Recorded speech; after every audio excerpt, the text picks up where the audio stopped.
Today, Liverpool welcome West Ham to Anfield. West Ham comes out in a 5-4-1. Liverpool comes out in a 4-3-3. In this 5-4-1 that West Ham has set out, their aim is to be in a medium to deep block to restrict the space in behind for the front three to attack and not allow any space for Liverpool to create crosses from. In this shape, they did a very good job of defending the width.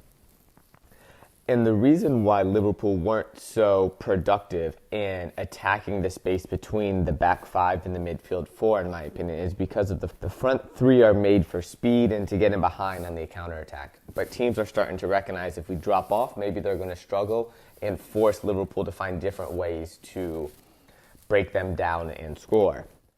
Now, if they're going to look to attack this back five and midfield four, someone attacking this space inside.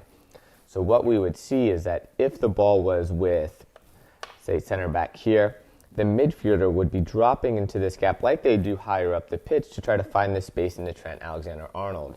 Let's say he does do that. Well, then what Salah needs to recognize is that maybe he needs to move into the pocket, or in this situation, Firmino could move into the pocket, and then that would allow Trent Alexander-Arnold to move inside, or even Henderson can come over with the ball. He's in a bit of a wider position, and now that's even better overload. West Ham came out with a clear plan. Sit in a deep block, look to hit the counter, and look to create chances off of crosses. The reason why their counters caused us problem was because if we lost the ball, and as we mentioned just a few minutes ago, how their positioning was. What their counter would do was their lone forward up top could look to run in behind or look to receive the ball to feet to be able to be that first outlet.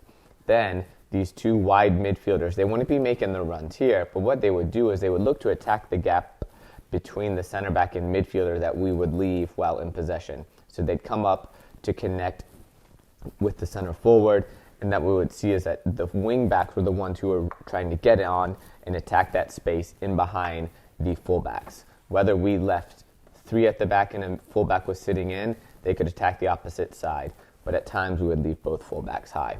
Ball gets played out to a winger, and like we've mentioned in previous videos, Liverpool likes to defend the wide area with their fullbacks. Well, when they defend the wide area with their fullbacks, they can be overloaded in the central area, even if their midfielders drop. And West Ham recognized this. They would send up to 4 to 5 players attacking that ball in a wide space. We have Shaqiri, who comes on for Curtis Jones, and we have Jota, who comes on for Firmino. With this substitution, we switch into more of a 4-2-3-1, which allows us to get more forwards on, and it puts them into those spaces, as we mentioned earlier, that are key to breaking down this 5-4-1. So we would see Trent Alexander-Arnold would sit a little bit deeper.